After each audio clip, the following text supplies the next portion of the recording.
முன்னோர்கள் ஆராய்ச்சி செய்து இந்த உலகத்துல இந்த பிரபஞ்சத்திலிருந்து எடுத்த கர்மவினை தீர்க்கக்கூடிய மூல மந்திரம். நீங்க கோவில்ல போய் விளக்கேத்துறதா இருந்தா இந்த மந்திரத்தை ஒரு முறை சொல்லுங்க. முற்பிறவியில செய்த பாவங்கள் எப்பிறவிக்கும் தொடராமல் இருக்க இப்பிறவியிலேயே என் தந்தை வழியில் வந்த கர்மாவனை, என் தாய் வழியில் வந்த கர்மாவனைகள், என் தாயுடைய கர்ப்பத்திலிருந்து நான் இந்த பூமிக்கு கொண்டு வந்த கர்மாவனைகளும் இன்றோடு நிவர்த்தியாகட்டுன்னு 5 தீபம் விளக்கேத்தி சாமிக்கு தேங்காய் வளம் பூ மாலை கல்கண்டு வாங்கி அர்ச்சனை பண்ணி உங்க ஜாதகத்தை கொண்டு போய் சாமி பாதத்துல வச்சு இன்னையோட எனக்கு எல்லாம் நல்லது நடக்கும்னு மனசார கும்பிட்டு வாங்க. வாழ்க்கையில அசுர வளர்ச்சிக்கு வந்து. அனைவருக்கு வணக்கம். பாரம்பரிய திருவள்ளுவர் குல வம்சம் பிரசன்ன ஜோதிடர் சுப மாரிமுத்து திருப்பூர்லேருந்து இந்த பதிவு உங்களுக்காக. சுவாதி நட்சத்திரத்தை பற்றி இன்றைக்கி பார்க்க போகிறோம். என்னங்கம்மா? ரொம்ப சந்தோஷம். அப்போ சுவாதி நட்சத்திரம் வரும்போது அசுவனி பரணி கிருத்தி ரோகிணி மிருகசிரிசம் திருவாதிரை புனர்வசு பூச ஆயிலை மகம் பூர உத்திர அஸ்தம் சித்திரை சுவாதி அப்படி வரும்போது 15வது நட்சத்திரமாக வருது இல்லைங்களாங்கம்மா? இந்த 15வது நட்சத்திரம் வந்து சுவாதி நட்சத்திரம். இந்த 15வது நட்சத்திரம் சுவாதி நட்சத்திரமாக இருக்கிறதுனால நம்ம முன்னோர்கள் வாழ்ந்ததெல்லாம் சுவாதி நட்சத்திரம் வந்து காலச்சக்கரத்துக்கு 7வது ராசி துலா ராசி. இந்த துலா ராசியில் தான் சுவாதி நட்சத்திரம் பிறக்கும். இந்த துலாம்ங்கிறது யார் அப்படின்னு கேட்டிங்கன்னா சுக்கரனுடைய வீடுங்க. ஓகே. இது அதிகமாக பார்த்தீங்கன்னா சுவாதி நட்சத்திரம்ங்கிறது தேன்பூச்சி. இந்த தேன்பூச்சினா என்ன அப்படின்னு கேட்டிங்கன்னா இந்த தேன்பூச்சியோட குணம் என்னன்னு உங்களுக்கு தெரியுங்களா? தேனெல்லாம் கொண்டு வந்து ஒரு ராட்டில் வைக்கும். பார்த்துருக்கீங்க? அந்த ஒரு ராட்டில் கொண்டு வந்து தேனை எங்கெங்கேயோ பூக்கள்லேருந்து பறிச்சுட்டு வந்து தேனை கொண்டு வந்து ஒரு சேகரித்து வைக்கும். இந்த தேன் கூடு வந்து கூடு கட்டும். கடைசியாக தேன் ரொம்ப வலிஞ்சு சொட்டாக ஒழுகிற காலம் வரும்போது யாரும் ஒருத்தர் தேனை தூக்கிட்டு போயிடுவாங்க இல்லைங்களா? அப்போ இந்த சுவாதி நட்சத்திரக்காருடைய வாழ்க்கையில் எப்படி இருக்குன்னா சுவாதி நட்சத்திரம் எல்லாத்தையும் உருவாக்குவாங்க, மற்றவங்க அனுபவிப்பாங்க. ஓகே. என்னங்கம்மா? இதை தெரிஞ்சிட்டாங்கன்னா அவங்களுக்கு அளவாக உருவாக்கலாமல்ல. யாருக்கோ பெரிய பிரம்மாண்டமாக செய்கிறத விட எனக்கு இந்த வீடு போதும், எனக்கு இந்த வண்டி போதும், எனக்கு இந்த வாழ்க்கை போதும் அப்படின்னு அவங்களுக்கு அளவாக உருவாக்கிட்டா அது அவங்களுக்கே சொந்தம். எல்லாமே நான் பெருசாக நான் பண்ண போகிறேன்னு சொல்லி பண்ணினா அவங்க அதை உருவாக்குவாங்க, இவங்க அனுபவிக்க முடியாது. இதை சுவாதிங்க. நிறைய பேர்த்த பார்த்துருக்கேங்க இந்த உலகத்தில் நல்லா வளர்த்தி வாழும் பண்ணி இந்த சுவாதி நட்சத்திரக்காருடைய குணம் என்னென்னு கேட்டிங்கன்னா கடைசி வரைக்கும் மற்றவங்களுக்காகவே வாழக்கூடியதுங்க. இப்போ பாருங்கள், அந்த தேன் பூச்சி வந்து மற்றவங்க எடுத்துகிட்டு போகிறக்காக இது எத்தனை பூக்களை போய் பறிச்சுட்டு வந்ததுங்க தேன்களை. அதுபோல் அவங்க வாழ்க்கையில் எல்லாம் தேடி வச்சு வாழ்க்கையில் இன்ன வரைக்கும் நம்ம வந்து பெருசாக எதையும் அனுபவிக்க முடியாமல் 7வது ராசி என்பது துலா ராசி. இந்த துலாம்னா இந்த தட்டும் இருக்குது இல்லைங்களா? இந்த 2 தட்டும் இருக்குது துலாம். ஒரு சரிசமமாக வாழ்ந்துட்டு போனால் உங்கள் வாழ்க்கை நல்லா இருக்குங்கிறதுக்காகத்தான் அந்த காலத்தில் நீதி தேவதையை முன்னாடி வச்சு தராசை வச்சுருக்காங்க. அப்போது ஒரு பஞ்சாயத்துன்னு வரும்போது நீதி தேவதைகிட்ட சொல்லுவாங்களாம், அம்மானு பார்க்காத, அப்பான்னு பார்க்காத, சித்தப்பன்னு பார்க்காத, பெரியப்பன்னு பார்க்காத, கண்ணை கட்டி வச்சு நியாயம் எதுவோ அதை மட்டும் நீதி தேவதை சொல்லுன்னு சொல்லி இந்த நீதி தேவதையாக வாழணுங்கிறதுக்காகத்தான் துலா ராசியில் கொண்டு போய் தராசை வச்சுருக்காங்க. அப்போ இந்த துலாம் ராசிங்கிறது கடைசி வரைக்குமே சரிசமமாக வாழும்னு நினச்சி தான் அது வாழும். ஆண் பாதி பெண் பாதியாக வாழ்கிற மாதிரி துலா ராசியில் வாழும். அப்படி இருக்கும் காலகட்டங்களில் அவங்களுடைய முன்னோர்கள் எல்லாருமே பார்த்தீங்கன்னா ஜாதகத்தில் பெரிய அளவுக்கு நம்ம வாழ்க்கையில் நம்ம நல்லா இருக்கோம்னு நினச்சி ரொம்ப கஷ்டப்படுவாங்க. இந்த கஷ்டப்பட்டு வாழ்க்கையில் நம்ம என்றைக்காவது முன்னுக்கு வரலான்னு நினச்சி ஒவ்வொரு விஷயத்தையும் உருவாக்கி மற்றவங்க எடுத்துகிட்டு போகும்போது இவங்களுக்குள்ளேயே ஒரு வெறுப்பு உருவாயிரும். அப்போ இவங்களுக்கு அண்ணன் தங்கச்சி சொந்தம் வந்த தாய் புள்ள எல்லாம் ஒரு காலத்தில் பாசமாக இருப்பாங்க, அப்படியே அகேன்ஸ்டாக மாறிடுவாங்க இவங்களுக்கு மட்டும். ஏன்னா அது சுவாதி நட்சத்திரம் வந்து ராகுவுடைய நட்சத்திரம். இந்த ராகு என்பது பாம்பு கிட்ட போய் நம்ம 2 பேரும் ஃப்ரெண்ட் ஆகலாமான்னு சொல்லுவாங்களா? என்னங்கம்மா? சுவாதினா பாம்பு கிட்டவா நம்ம 2 பேரும் காபி சாப்பிட போகலாம், நம்ம 2 பேர் சினிமாவுக்கு போகலான்னு கூப்பிடுவாங்களா? ஏன்னா அதுக்கிட்ட கூப்பிட மாட்டாங்க. ஏன்னா அது இனமே வேறு. அதனால் இது எல்லாமே ஒரு காலத்தில் அறியாத வயசில் தெரியாமல் பாசம் இருக்கும். கடைசி காலத்தில் எல்லாருமே உறவுகள் தாய் பிள்ளைகள் எல்லாம் அவங்கள விட்டு பிரிஞ்சு கடைசியில் பார்த்தீங்கன்னா அந்த துலாம்ங்கிறது வந்து அந்த தெராசில் வந்து தனியாக நிற்கிற அந்த முள் பாயிண்ட் எப்படி நிற்கிதோ அது மாதிரி நான் இவ்வளவு கௌரவமாக வாழ்ந்து இவ்வளவு கண்ணியமாக வாழ்ந்து இவ்வளவு நேர்மையாக இருந்து என்னை எல்லாரையும் ஏமாற்றிட்டாங்களேன்னு அவங்க மனசுக்குள்ள ஒரு காயம் இருக்கும். எப்போவுமே துலா ராசிக்கு மனசுக்குள்ள ஒரு காயம் இருக்குங்க. இந்த காயத்துக்கு மருந்து போடுறதுக்கு யாராவது வருவாங்களான்னு எதிர்பார்த்துட்டே உட்காந்துருப்பாங்க. ஆறுதல் சொல்கிறதுக்கு ஆள் இருக்காது, மாறுதலும் இருக்காது. இவங்க ஒத்தையடிப்பாத மாதிரியே இவங்க வாழ்ந்துட்டு இருப்பாங்க. இதுதான் சுவாதியுடைய ஒரிஜினல் குணாதிசை. அப்போ இந்த குணாதிசையில் அதனால தான் சொன்னேங்க, யாருக்காக வாழ வேண்டாம், நீங்கள் உங்களுக்காக வாழ்ந்தால் உங்களுக்கு எல்லாம் சிறப்பு. இப்போ உங்களுக்கு ஒரு உதாரணம் சொல்லட்டுங்களாங்கம்மா? உங்களுக்கு ஒன்று தெரியுங்களா?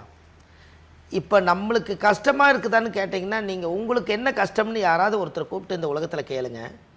எனக்கு கஷ்டம்னு எடுத்துகிட்டு என்னங்க, என் பையன் நல்லா இல்லை, என் மனைவி நல்லா இல்லை, எங்கள் அம்மா சரியில்லை, எங்கள் அப்பா சரியில்லை, என் தாய் புள்ள சரியில்லை, எனக்குன்னு தொழில் சரியில்லை, எல்லாமே அவுட் சைடு தான் சொல்லுவார். அவருக்கு ஏதாவது நல்லா இல்லையான்னு கேட்டால் சொல்ல மாட்டார் பாருங்க. ஓகே. இப்போ எனக்கு ஏதாவது ஒரு பிரச்சனைன்னு கேட்டால், எனக்கு என்னங்க 3 நேரம் சாப்பாடு, நல்ல துணிமணி, ஆண்ட முன்னத்தில் என்னை கைகால் சுகத்தோடு நல்லா வச்சுக்கிறாங்க, எனக்கு என்ன குறை இருக்குது? ஒன்றுமே இல்லை. என்னை சுற்றி சைடில் தான் இருக்குங்கன்னு சொல்ல வரேன்.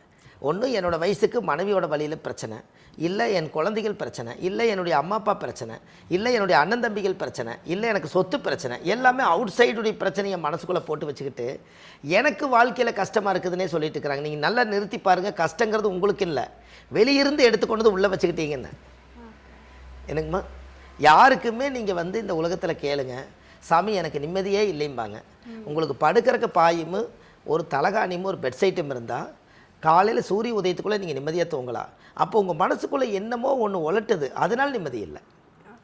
அப்போ உங்களுக்கு நிம்மதி இல்லைங்கிறதுக்கு என்ன ஒரு ஆதாரம்? அப்போ இது எல்லாமே எங்கே ஒழிச்சு வச்சுருக்கிறாங்கன்னா, எல்லாருமே வெளியிருந்து பொருளை எடுத்துக்கொண்டு இந்த மனசுக்குள்ளே வச்சுக்கிட்டு, இந்த பொருளை அடையணும், இந்த பொருள் எனக்கு சொந்தம், இந்த பொருள் தான் எனக்கு இந்த உலகம்னு நாம் எடுத்து வச்சுக்கிட்டு, இந்த உள்ளே இருக்கிறத வெளியே எடுத்து வைக்காமல் வெளியே இருக்கிறத உள்ளே எடுத்து வச்சுக்கிட்டு, வேதனையும் சோதனையும் கடவுள் மேலே கொண்டு போய் பாரத்தை போட்டால் கடவுள் என்ன செய்வார்? என்னங்கம்மா? என்னங்க, அதை கடவுள் அப்படின்னா அதை பிரித்து பார்க்கணுமா? கடந்து உள்ளே போயிட்டே இருந்தீங்கன்னா கடவுள். ஓகே. கடவுள். நீ கடந்து உள்ளே போனேன்னா உன்னுடைய கஷ்ட நஷ்டத்துக்கெல்லாம் ஒரு ஆழமான ஒரு விஷயம் கிடைக்குங்கிறதுக்காக நீ கடந்து உள்ளே போங்கிறத காலப்போக்கில் கடந்து உள்ளே போ. கடவுள் கடவுள் கடவுள் காலப்போக்கில் கடவுள்னு வந்துருச்சு. நாமளே சிந்தித்து செயல்பட வேண்டியது நம்மளுடைய மனசாட்சி தானே கடவுளுங்க. இந்த காலையில் எழுந்திரிச்சனே சூரியன் உதயமாகுது, அந்த சூரியன் உதயமாகலினா ஒரு தாவரம் கூட சுரக்காது. அப்போ சூரியனா அவர் கடவுளாக ஒழிக்கிறாரு, இரவில் சந்திரனாக ஒழிக்கிறாரு. அப்போ இது எல்லாம் தான் கடவுள். அப்போ நமக்குள்ள பிரச்சனையை எடுத்து உள்ளத்தில் அழுகிறது, வெளியே சிரிக்கிறது, தன்னோட வேதனை தனக்குள்ளேயே மூடி வச்சுட்டு இன்றைக்கி சரியாயிரும் நாளைக்கு சரியாயிருன்னு நம்மளுக்குள்ளேயே வேஷத்தை போட்டுட்டு வெளி உலகத்துக்கு வாழ்ந்து என்ன பிரயோஜனம்? நமக்காக வாழ்கிற வாழ்க்கை எப்போது? என்னங்கம்மா, அது வேணும் இல்லைங்களா? இந்த உலகத்தில் நல்லா தெரிஞ்சு போச்சுங்க. 120 வருஷம் வரைக்கும் ஒரு மனிதனுடைய ஆயுள் இருந்தது. இப்போ 60 வயசுக்கு மேலே தடி கொடுத்துருவாங்களாட்டு இருக்குது. இந்த 60 வயசுக்குள்ள உங்கள் வாழ்க்கையே மனநிறைவு ஆயில்னா உங்கள் ஆன்மாவே திருப்தி அடையாதே. நம்ம உடம்பு மட்டும் திருப்தி ஆகாது, நம்ம ஆன்மாவே திருப்தி அடையலைன்னா நமக்குள்ளே ஒரு ஆன்மா ஒன்று நம்மளோட வாழ்ந்துட்டு இருக்குதுங்க. இந்த ஆன்மா யாருன்னு கேட்டிங்கன்னா, உங்களுக்கு ஏதாவது ஒரு பிரச்சனைன்னா என்ன சொல்கிறாங்க வெளியிருந்து? நீ மனசாட்சியை தொட்டு சொல்லு. என்ன? நீ மனசாட்சியை தொட்டு சொல்லு, மனசுக்குள்ள இருக்கிற சாட்சி சொல்லுமான்னு பார்க்கலாங்கிறாங்க. அந்த மனசாட்சிங்கிறது நமக்கே குற்றம் எது நல்லது எதுன்னு தெரியறது. உள்ளுக்குள்ள ஒரு மனசுக்குள்ள ஒரு சாட்சி, ஒரு ஜீவன் இருக்குது. அதுக்கு நம்ம நேர்மையாக இருக்கணுங்கிறதுக்காகத்தான் எது பேசினாலும் நம்ம மனசார பேசுகிறோம். அப்போ இந்த சுவாதி நட்சத்திரம் இந்த உலகத்தில் எல்லாமே பார்த்திங்கன்னா அது மனசார மற்றவங்களுக்காக வாழ்ந்துட்டு எல்லாத்தையும் இழந்துட்டு அது தனிமரமாக தான் நிற்கிங்க. பத்தாவது ராகு என்பது ராகு உடைய நட்சத்திரம். இந்த ராகு என்பது பாம்பு. பாம்பு இருக்கிற இடத்துல நம்ம இருப்போமா? அப்போ அது கடைசி வரைக்கும் வாழ்க்கையில் எல்லாம் இருக்குது, ஆனால் மனசு தனியாக தான் இருக்குங்க. இந்த சுவாதி நட்சத்திரம் துளாராசி, அது சுக்கிரனுடைய வீடு. அதனால தான் அவங்க வாழ்க்கையில் எல்லாம் கடந்த கஷ்டத்தை எல்லாம் அனுபவிச்சு என்னைக்காவது ஒரு நாள் நான் வாழ்க்கையில் நல்லா இருக்க மாட்டேனான்னு இந்த மனம் ஏங்குமா? எப்படிங்கம்மா? எல்லாத்தோட வாழ்க்கையிலையும் பாருங்கள், ஒரு குட்டி சந்தோஷம்தான் வாழ்க்கையில். அந்த குட்டி சந்தோஷத்தை கெட்டியாக பிடிச்சிக்கலைன்னா புத்திசாலித்தனம் இல்லை. என்னங்கம்மா? குட்டி சந்தோஷத்தை கெட்டியாக பிடிக்கலைன்னா இருக்கிறதே நம்ம இழந்துருவோம். நம்ம பெருசாக சந்தோஷமாக ராஜா மாதிரி வாழலான்னு நினைக்காதீங்க. ராஜா கிட்ட போய் கேட்டால் தான் தெரியும் அவரோட வாழ்க்கை எப்படி வாழ்ந்தார். இவங்க சொல்கிறது வேணால் அப்படி உதாரணத்துக்கு சொல்லுவாங்க, நான் ராஜா ராணி மாதிரி வாழலான்னு நினைக்கிறேன்னு. ராஜா கிட்ட போய் கேட்டோம்னா 1000 கதைகள் சொல்லுவார். ராணி கிட்ட போய் கேட்டிங்கன்னா நான் ஏன் பிழைக்கிறேன்னு எனக்கே தெரியும்பார். இது பேருக்கு ராஜா ராணின்னு வந்துருச்சுங்க. எல்லா வாழ்க்கையிலையும் மனித பிறவி எடுத்தால் இந்த கஷ்டத்தில், இந்த கஷ்டம் துன்ப இன்ப பிறப்பு இறப்பில் எல்லாமே இருக்குது இல்லைங்களா? எல்லாத்தையும் அனுபவிச்சதானே, கலந்த கலவை தானே வாழ்க்கை. என்னங்கம்மா? 1/2 மணி நேரம் சிரித்தா நீங்கள் 1/2 மணி நேரம் அழுதாகணும். அப்படின்னா பார்த்துக்குங்க கடவுள் எப்படி வச்சுக்கிறான்னு பாருங்க. அப்போ இந்த சுவாதி நட்சத்திரம் அப்படித்தாங்க அவங்க வாழ்க்கை. அவங்ககிட்ட போய் இந்த மனசார இந்த கதையெல்லாம் சொன்னீங்கன்னா, எப்போங்க நீங்கள் இதை பார்த்தீங்க? நடந்ததை நடந்த மாதிரியே சொல்கிறீங்களே, இது எப்போ இதை பார்த்தீங்கன்னு கேட்பாங்க. ஆனால் நாம் படித்த காலமெல்லாம் என்னென்னு கேட்டிங்கன்னா, சுவாதி நட்சத்திரத்தில் பிறந்துக்கிறவங்க இவ்வளவு கஷ்டத்தை அனுபவிச்சுட்டு முதல்ல அவங்க வந்து உண்மையாக உயிர் வாழ்ந்துட்டு இருக்கிறாங்க பாருங்கள், அது பெரிய பாக்கியம். என்னைக்காவது ஒரு நாள் நான் நல்லா இருக்க மாட்டேனான்னு வைராக்கியத்துக்காக வாழ்ந்துட்டு இருப்பாங்க. இந்த சுவாதி நட்சத்திரத்தில் பிறந்தால் முதல் ராகு திசையில் பிறந்தாங்களா, இப்போ ராகு திசை 18 வருஷம்னா ஒரு 9 வருஷம் அவங்க வாழ்க்கை அந்த திசை இருப்பு இருக்கும். அடுத்த குரு ஒரு 16 வருஷம், 16 ஒரு 9 இருங்க, 16 ஒரு 9 25. இந்த 25 வயசுக்குள்ளே இவங்களுடைய வாழ்க்கைக்கு கல்யாண வயசு வந்துடும். அப்போ ராகு முடிஞ்ச குரு, இவங்களுக்கு சனி திசையில் கல்யாணம் 19 வருஷங்க. அப்போ 25 ஒரு 20 அப்படி வரப்போது ஒரு 35 34 வயசுக்குள்ளே ராகு திசை முடிஞ்சு குரு முடிஞ்சு சனி திசை வந்துடும். இந்த சனி திசை 35, புதன் திசை வரும்போது 17 வருஷங்க. இப்போ அது 35 ஒரு 17 52ங்கும் போது அப்போ இவங்களுக்கு புதன் திசை முடிஞ்சு கேது திசை வரும்போது 57 வயசு ஆயிரும். சுக்கிரன் திசையில் இவங்க ரிட்டையர்டு. என்னங்க, சுக்கிரன் திசையில் இது ரிட்டையர்டு. அப்போ இந்த ஜாதகத்துக்கு மெயினாக பார்த்தீங்கன்னா இவங்களுடைய வாழ்க்கையில் கொஞ்சம் கொஞ்சமாக ஒவ்வொரு கால திசையிலையும் 10 வயசுக்குள்ளே அவ்வளவு கஷ்டத்தை அனுபவிச்சிருப்பாங்க. 10லேருந்து 20 வயசுக்குள்ளே இளமையில் கஷ்டப்பட்டிருப்பாங்க. 20 வயசுலேருந்து 30 வயசுக்குள்ளே திருமண வாழ்க்கையை அனுபவித்து இன்னும் திருப்தி இல்லையேன்னு கஷ்டப்படுவாங்க. 30லேருந்து 40 வயசு வரும்போது குழந்தைகள்லாம் வளர்ந்ததுக்கப்புறம் இவங்களை எப்படி நம்ம கரை சேர்த்த போகிறோன்னு நினச்சிட்டு இருப்பாங்க. 40லேருந்து 50 வயசு வரும்போது கொஞ்சம் மூச்சு விடலான்னு நினைக்கும் போது குழந்தைகளோட கடமைகள் உள்ளே வந்துடும். 50லேருந்து 60 வயசு வரும்போது நான் எப்போ ரிட்டையர்ட் ஆகுன்னு தெரியாமல் இந்த குழந்தை கடமை முடிச்சுட்டா நான் வெளி உலகத்துக்கு வந்துடலான்னு இருக்கிறேன்னா 60 வயசு வரைக்கும் இருப்பாங்க. இந்த 60 வயசுக்கு மேலே தான் அவங்க வாழ்க்கையை முதல்ல அமைதியாகும். அது வரைக்கும் இவங்களுடைய போராட்டம் இருக்குன்னு வச்சுக்கோங்களேன். அப்போ இது எல்லாமே இந்த சுவாதி நட்சத்திரத்துக்குள்ளே இவ்வளவு ரகசியங்களையுமே ஒரு பெண்ணாக இருந்தால் அந்த பெண்ணோட மனசுக்குள்ளே இவ்வளவு பாரத்தையும் கொண்டு போய் நம்ம துணிச்சு வச்சுட்டா அந்த பொண்ணு எப்படி மனசை இறக்கி வச்சுட்டு சந்தோஷமாக வாழுன்னு சொல்லுங்கள்.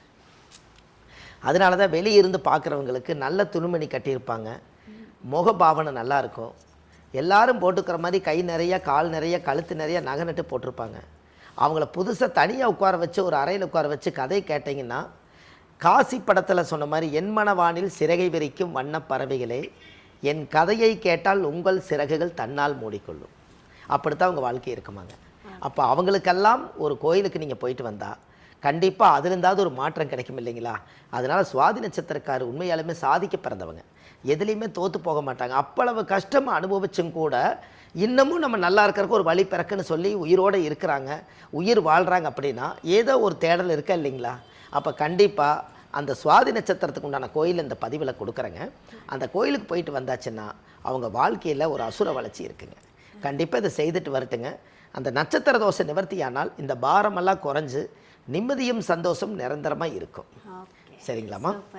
அதாவது சுவாதி வந்து குட்டி சந்தோஷத்தையும் கெட்டியாக பிடிச்சிக்கணும்னு சொல்லிட்டு ரொம்ப அழகாக சொல்லிட்டீங்க. ஏன்னா வந்து பல்வேறு கஷ்டங்களை வந்து எனக்கு தெரிஞ்சு சுவாதி வந்து தனியாக நின்று ஃபேஸ் பண்ணுறாங்கன்னு நினைக்கிறேன்.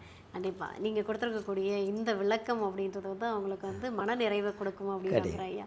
சரி ஐயா, ரொம்ப நன்றிங்கம்மா. வணக்கம்மா.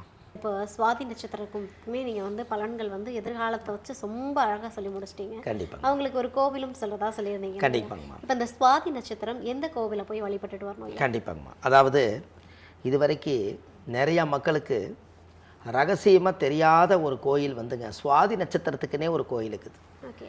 இந்த சுவாதி நட்சத்திரத்துக்கு எத்தனையோ கோவில்கள் இருக்குதுங்க. ஆனால் நட்சத்திர கோயில் இது வரைக்கும் மக்களுக்கு தெரியணும் இல்லைங்களா. அது சென்னையில் பூந்தமல்லி பக்கத்தில் சித்துக்காடுங்கிற ஊரில் தாத்திரீஸ்வரர்னு ஒரு கோயில் இருக்குதுங்க. இந்த கோவிலில் போய் சாமிக்கு 5 விளக்கு தீபம், சுவாமிக்கு தேங்காய் பழம் பூ மாலை கல்கண்டு வாங்கி அர்ச்சனை பண்ணி அந்த கோவிலில் சாமி கும்பிட்டு வந்தீங்கன்னா அன்னையிலேருந்து உங்களுக்கு அசுர வளர்ச்சிங்க. இதை பண்ணிட்டு வாங்க, நல்லதே நடக்கும்.